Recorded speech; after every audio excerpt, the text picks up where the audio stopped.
তো আমাদের আসন্ন বিভিন্ন পরীক্ষার জন্য যে পদ্ম পুরস্কার দেওয়া হয়েছে, পদ্মভূষণ, পদ্মবিভূষণ আর পদ্মশ্রী, সেগুলো সম্পর্কে আমাদের জানতে হবে। সেটা গ্রুপ সি হতে পারে বা বিভিন্ন ইন্টারভিউ, আসন্ন যেসব পরীক্ষা রয়েছে তার জন্য এসব জানা দরকার।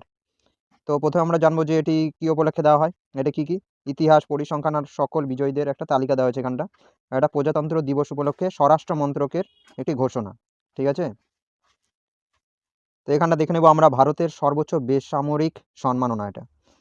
সর্বোচ্চ উপরে কি? ভারতরত্ন, পদ্মবিভূষণ, তারপরে পদ্মভূষণ আর বিশিষ্ট সেবা হচ্ছে পদ্মশ্রী। 1954 সালে প্রবর্তিত হয়, চালু হয়। প্রতি বছর 26শে জানুয়ারি প্রজাতন্ত্র দিবসে এটি ঘোষণা করা হয়। ঠিক আছে, তাহলে এটি ইম্পর্টেন্ট। নেক্সট, নির্বাচন প্রক্রিয়া। কিভাবে নির্বাচন করা হয়? নির্বাচন প্রক্রিয়া ও ঐতিহাসিক তথ্য।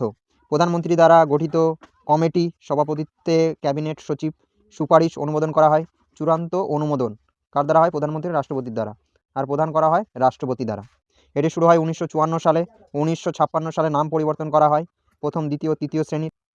1978, 79 থেকে এবং 1993, 97 এটি স্থগিত ছিল, মানে বিশেষ কারণে এটি বন্ধ ছিল।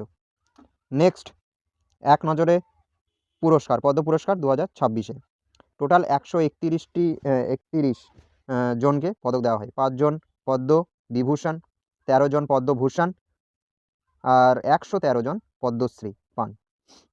মহিলা পাবক কত? 19 জন। এখানে আনসাং হিরো বলতে মনে করো যারা কাউকে বাঁচিয়েছে তাদেরকে দেওয়া হয়। আমরা এখানে দেবো 2026 সালে শীর্ষ সম্মান পাবক কারা? ধর্মেন্দ্র, অ্যাক্টর, যিনি রিসেন্ট মারা গেলেন। ঠিক আছে, তারপরে MSN রাজাম, বেহালা ও শিল্পকলায় অবদান রয়েছে। পি নারায়ণন, সাহিত্য ও শিক্ষায় অবদান রয়েছে। KT থমাস, জনসেবা ও বিচার বিভাগে অবদান। যে পদ্মভূষণ কারা পেয়েছিলেন? শিবু সোরেন, জনসেবা ও ঝাড়খণ্ডের প্রাক্তন মুখ্যমন্ত্রী, মরণোত্তর পেয়েছেন, মানে মারা যাওয়ার পর তাকে দেওয়া হচ্ছে এটা। অলকা ইয়াগনি, শিল্পকলা ও সঙ্গীত গায়িকা, তিনি, অলকা ইয়াগনিকে দেওয়া হচ্ছে। এবার তারকা প্রাপক, খেলাধুলা ও চলচ্চিত্র। Rohit Sharma, cricketer, important. হরমনপ্রীত কৌর, ভারতীয় দলের ক্যাপ্টেন। ঠিক আছে, সবিতা পুনিয়া, হকি দলের। এবার কি? আর মাধবন, চলচ্চিত্র অভিনেতা। প্রসেনজিৎ চট্টোপাধ্যায়, এটা তো ইম্পর্টেন্ট আমাদের বাংলা ইন্ডাস্ট্রি। এবার পশ্চিমবঙ্গ থেকে কাদের দেওয়া হচ্ছে? একটা হচ্ছে প্রসেনজিৎ চট্টোপাধ্যায়, চলচ্চিত্র থেকে কি পদ্মশ্রী পাচ্ছেন। তারপরে তরুণ ভট্টাচার্য, এটা কি সন্তরবাদক ও শিল্পকলায় অবদান রয়েছে। সরোজ মণ্ডল, পদ্মশ্রী পাচ্ছেন ইনিও চিকিৎসা বিজ্ঞানে। ঠিক আছে,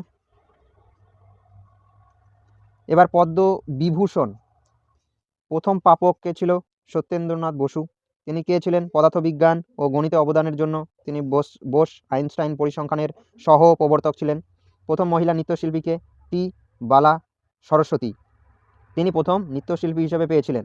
তার অবদান শাস্ত্রীয় নৃত্যের প্রচার ও প্রসারে ছিল। প্রথম ক্রীড়াবিদ যিনি পেয়েছিলেন পদ্মবিভূষণ? বিশ্বনাথন আনন্দ দাবা, তিনি গ্র্যান্ডমাস্টার। এরপর পদ্মশ্রী ও পদ্মভূষণ, গুরুত্বপূর্ণ রেকর্ড। প্রথম পদ্মশ্রী বলবীর সিং দোসাঞ্জ, 1957 সালে পেয়েছিলেন। প্রথম অ্যাথলেট মিলখা সিং, 1959 সালে। প্রথম অভিনেত্রী পদ্মশ্রী পেয়েছিলেন নার্গিস দত্ত, 1958 সালে। আর পদ্মভূষণ পেয়েছিল সত্যজিৎ রায়, এবং ভারতরত্ন পেয়েছিলেন 1992 সালে। তো এগুলো মনে রাখতে হবে। কিছু অজানা তথ্য আমরা জানবো। প্রথম ট্রান্সজেন্ডার পদ্মশ্রী প্রাপক কে? নর্তকী নটরাজ, ভারতনাট্যমে পেয়েছিলেন। বিরল রেকর্ড, SP বালাসুব্রমণিয়াম, যিনি কি পেয়েছেন? পদ্মশ্রী, পদ্মভূষণ এবং পদ্মবিভূষণ তিনটি পেয়েছেন কে? SP বালাসুব্রমণিয়াম, ইনি একজন গায়ক। ঠিক আছে, যিনি মারা গেছেন রিসেন্ট। আর পদ্ম পুরস্কারে কোনো নগদ অর্থ প্রদান করা হয় না, সার্টিফিকেট বা একটা পত্র দেওয়া হয়। তাহলে 2026 সালে মরণোত্তর পদ্মবিভূষণ কে পেলেন? ধর্মেন্দ্র অ্যাক্টর। 2026-এ মোট কতজন মহিলা পুরস্কার পেলেন? 19 জন মহিলা। বিখ্যাত বেহালাবাদক MSN রাজাম কোন পুরস্কার পেলেন? পদ্মবিভূষণ। 2026 সালের প্রজাতন্ত্র দিবসের থিম কী ছিল? 150 বছর বন্দে মাতরম। সংবিধান কার্যকর কবে হয়? 26শে জানুয়ারি 1950 সালে। সেই জন্য 26শে জানুয়ারিকে আমরা প্রজাতন্ত্র দিবস হিসেবে সংবিধান গৃহীত হয় কবে? 1949, 26শে জানুয়ারি।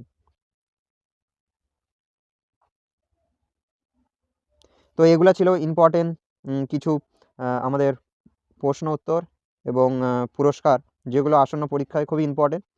তো আরও এরকম প্রশ্ন উত্তর পেতে চ্যানেলটিকে ফলো করুন, সঙ্গে থাকুন।